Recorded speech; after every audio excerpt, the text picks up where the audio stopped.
but I take great exception to you continually coming up here and berating us, Jack, without justifiable cause, in my opinion. And you did it again tonight. You underhandedly maligned us. That's kind of your course of action. You manipulate your language a little bit to look like you're doing the right thing, and then you underhandedly slam us up here. And you know, you took out of context my last week when I pulled out my check and said, you know, we're basically volunteers. I know we're not volunteering. It's not. I know we're not volunteering. I know we're getting paid for this. But my point was, we're not doing this for the money. My colleagues and I are doing this because we love this city, and we're trying to do our best for it. And I'm not personally angry with Lance. I understand he's trying to build a business, but the Hope House, we're not against the mission of the Hope House. And I've reiterated that time and time again. It's not the mission, it's the location. Another location was offered, and they refused. It was offered, and they refused. This could have been all settled. And if that would have hurt Lance's business, I'm sorry for that. I tried to get a business going downtown, and I failed. You know, business comes with risk. I get that. I don't want to see him fail. That's not my point. But it's not okay when a grandmother says, I don't want to walk my grandchildren to the... Is that a community that you want to be a part of, that a grandmother doesn't feel safe to walk her grandchildren to the farmer's market during the summer? I don't appreciate that. I don't think it's a good model of a community that we want to emulate. And I appreciate working together to, yeah, absolutely, work together.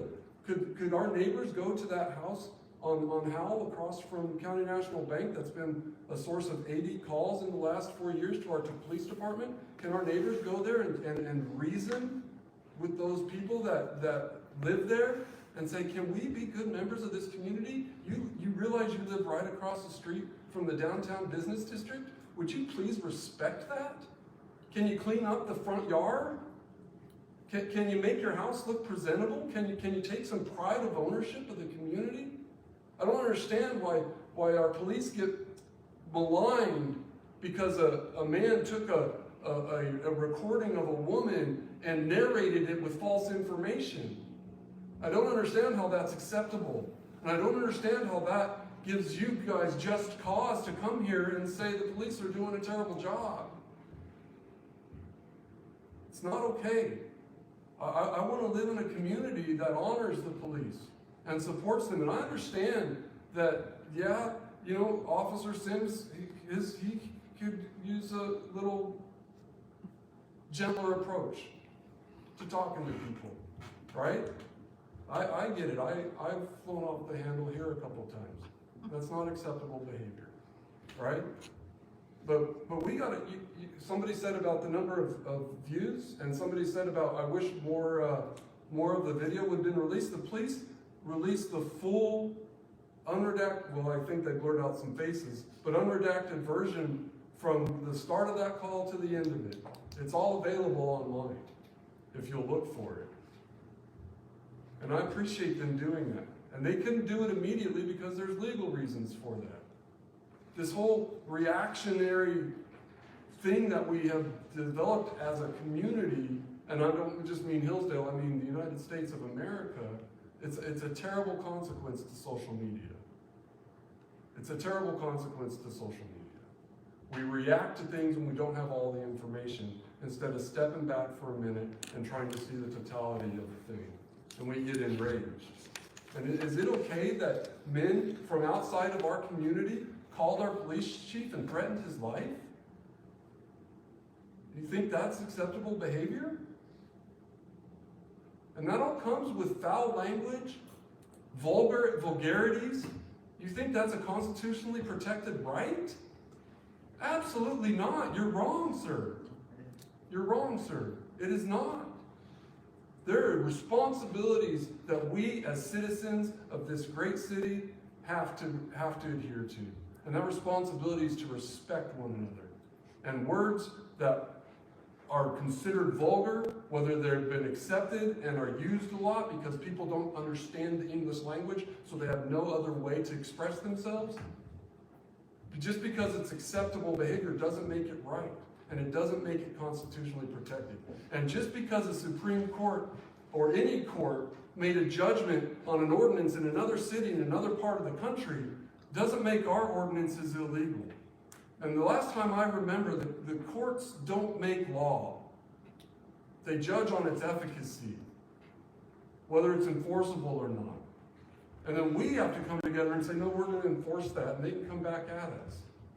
Right? Or the state legislature can say, no, they're wrong, we're going to do whatever. The legislature makes law. Then the executive enforces it. The courts just make judgments. And they've made bad judgments in the past that they've had to overturn. And they're making bad judgments today. And it's unfortunate consequence. And then it's touted as media that the Supreme Court or any court struck something down. And that's not okay. And I rambled on a little bit, but I just want us to understand that what these men are doing is keeping a modicum of safety in our community. And without them on that line, anarchy will reign. And there's not a lot of them. There's not a lot of them.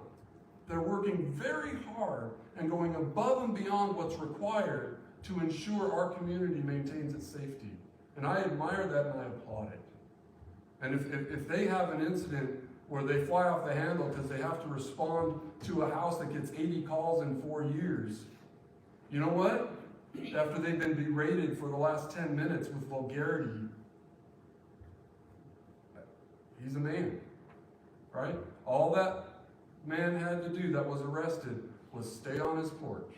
That's all he had to do. And it would have been completely avoided and it never would have happened. They would have contained the dog, the woman would have come home, she would have put it away, and it would have been over. We all have responsibility to the community. As to the BPU questions that Joe and Carla brought up, I appreciate that. I agree with Councilman Morrissey and the mayor. I think there should be something that is required of those. So I don't know what we can do moving forward there.